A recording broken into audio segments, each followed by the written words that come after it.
What if the secrets to controlling reality itself were hidden, not in ancient texts, but in declassified KGB files? The question isn't whether reincarnation is real, but why the KGB dedicated resources to understanding it. Was it purely scientific curiosity, or did they believe reincarnation could be weaponized, a resource like oil or data, to be controlled for strategic advantage? This isn't just about the afterlife. It's about the power that comes from understanding and potentially manipulating the cycle of life and death. Imagine the implications if a powerful entity could identify individuals with specific skills from past lives and utilize them for espionage, or even influence future lives to engineer desired outcomes. The stakes are enormous. Could reincarnation be a key to unlocking human potential, or a tool for ultimate control? Throughout history, powerful entities have sought to suppress knowledge that could empower individuals, from the Vatican's hidden archives to governments burying scientific discoveries. The Cold War was no exception, an era of intense competition not just in science and espionage, but even in the exploration of the paranormal. While the US government explored psychic phenomena through projects like Stargate, the KGB was allegedly delving into the mysteries of reincarnation. But why?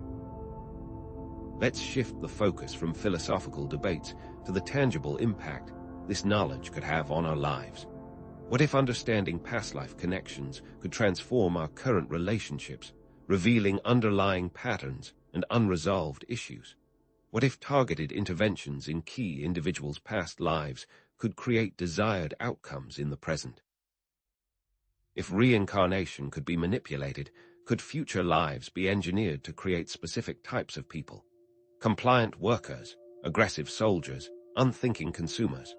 This brings us to a crucial theme: the battle between individual liberation through self-knowledge and societal control through the manipulation of information and beliefs. Ancient spiritual practices aim to liberate oneself from the cycle of rebirth, while the hypothetical KGB sought to weaponize the same process. Knowledge, in this context, becomes a double-edged sword. Understanding reincarnation could empower individuals to break free from limiting patterns, but if controlled by powerful entities, it could further enslave them. To understand the KGB's potential motives, we need to lay some groundwork. What are the different models of reincarnation? Eastern traditions, like Buddhism, speak of karma and rebirth, while Western concepts often involve soul contracts and life lessons. But what is the mechanism? The key may lie in understanding consciousness itself. Is it localized to the brain, or is it a field that exists independently of the body? And what about memory? How are memories and experiences transferred between lifetimes? Some believe the answer lies in the Akashic records, a universal database of souls containing all past life experiences and information. Is this a literal database, a metaphor for the collective unconscious, or something else entirely? Perhaps present-day relationships, challenges, and talents often reflect unresolved issues or skills from past lives. Do you have a talent for music even though you haven't trained, or a fear of water even though you've never had a bad experience? These are the mirrors reflecting our past. So, if the KGB sought to control reincarnation, how far did they get? What specific techniques did they use? What evidence remains of their efforts? The full extent of their research remains hidden, raising profound questions about our understanding of reality and human potential. What secrets are they still hiding? What cycles do you notice in your own life or family history? What karmic debts might be influencing your present? And what opportunities might be hidden within these patterns? Could scientific research on consciousness or quantum physics provide evidence for reincarnation? And how can understanding reincarnation empower you to transform your own life and break free from limiting patterns? We're just getting started. Let's delve deeper into the alleged KGB findings. If the documents are real, and if they're accurate, what specific targets might have captured the KGB's attention? Forget vague notions of past lives. Think about concrete skills and strategic advantages. What if they weren't just interested in reincarnation as a phenomenon, but as a potential talent pool? Imagine the Cold War chessboard, where every pawn, rook, and knight represented a strategic asset. Now, imagine the KGB attempting to identify individuals with past life skills relevant to Cold War espionage. What indicators might they look for?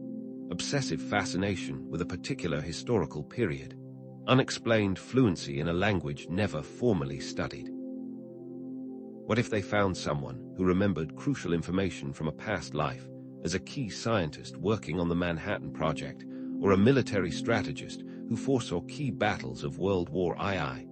It's not just about proving reincarnation, it's about exploiting it. Why else dedicate so many resources? What advantages would this give them over their adversaries? Was it simply about knowing more, or about doing more with that knowledge? Now, let's expand on the Eastern and Western models of reincarnation. We touched on karma and soul contracts, but what if we incorporated scientific and philosophical perspectives?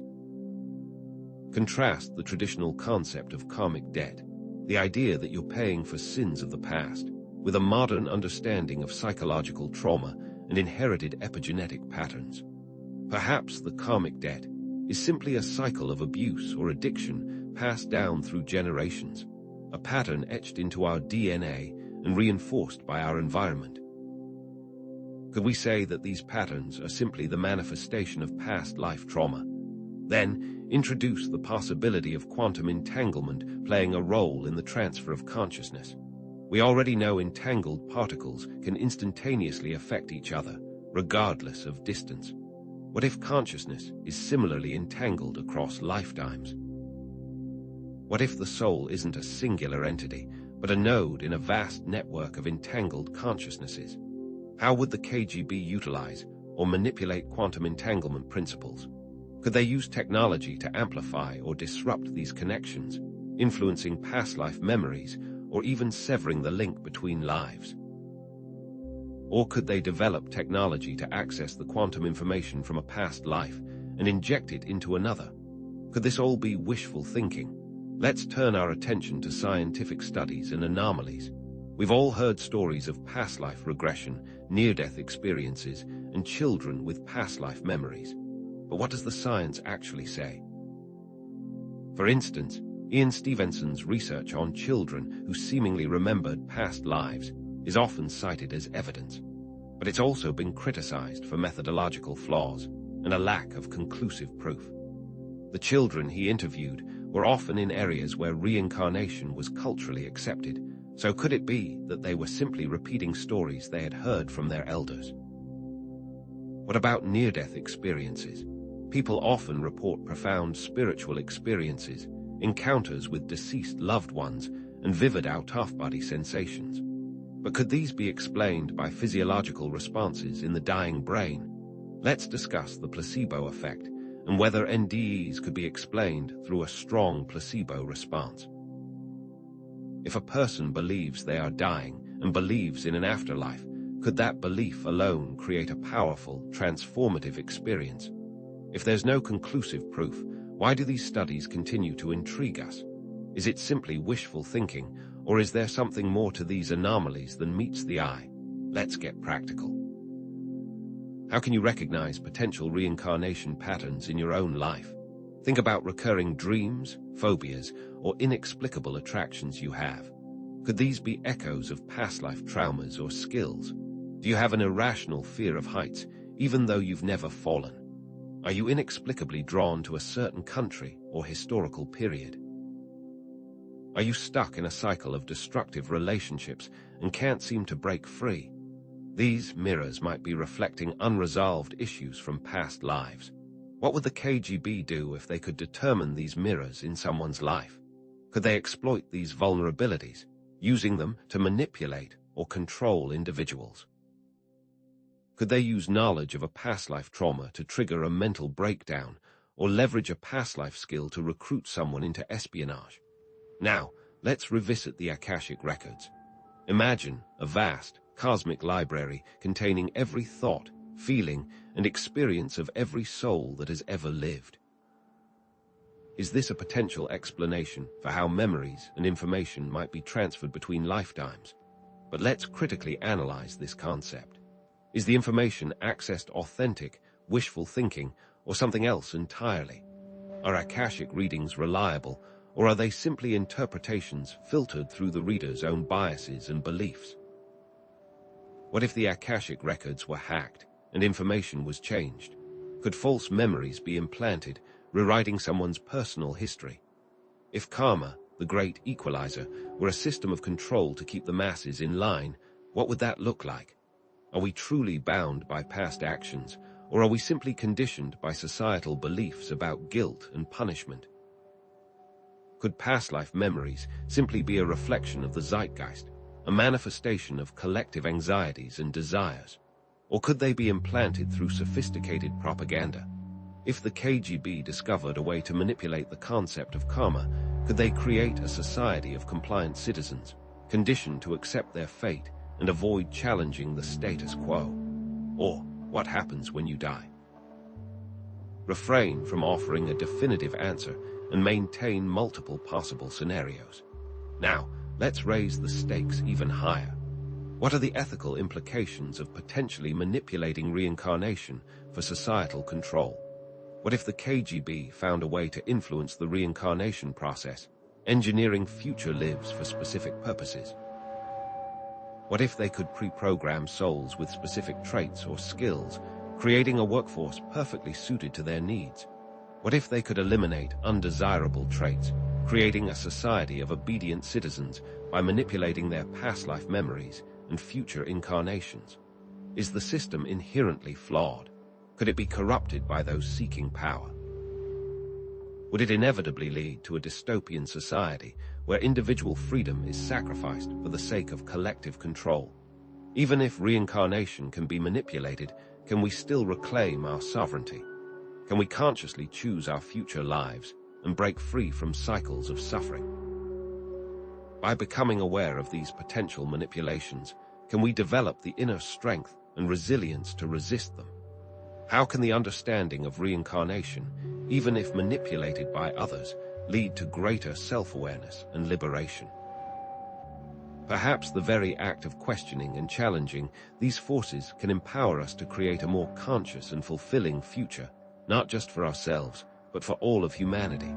I ask you, which view do you believe? So let's bring this all together. Whether those alleged KGB documents are collecting dust in some forgotten archive, or whether they're completely fabricated, the questions they raise about power, control, and the very nature of reality remain incredibly important. Even if there's no grand conspiracy to manipulate reincarnation, the possibility of such manipulation should give us pause. It serves as a potent reminder. The true issue isn't the fear itself, but the subtle, often unseen ways control is exerted over human beings and how that can influence your choices. The belief alone, even without proof, is enough to chain you. We've traced a recurring pattern, hidden knowledge wielded by powerful entities used to potentially manipulate individuals and societies. But recognizing this pattern is the key to dismantling it.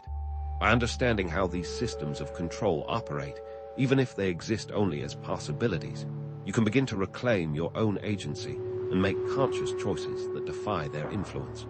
You gain control of the pattern by simply understanding it. Even if someone tries to use reincarnation against you, your awareness is your shield. Knowledge in this context is not just power, it is freedom. Remember those mirrors we talked about, those recurring patterns of attraction, phobias, or relationship dynamics that hint at past life experiences. These reflections will keep showing up until you consciously recognize them and actively address the underlying issues. Are you constantly attracting the same type of toxic partner? Do you keep sabotaging your own success? By identifying the origins of these patterns, perhaps in a perceived past life trauma or unresolved conflict, and making different choices in the present, you begin to rewrite your timeline, freeing yourself from the grip of the past. Recognize the mirror, change your course, and create a new reflection.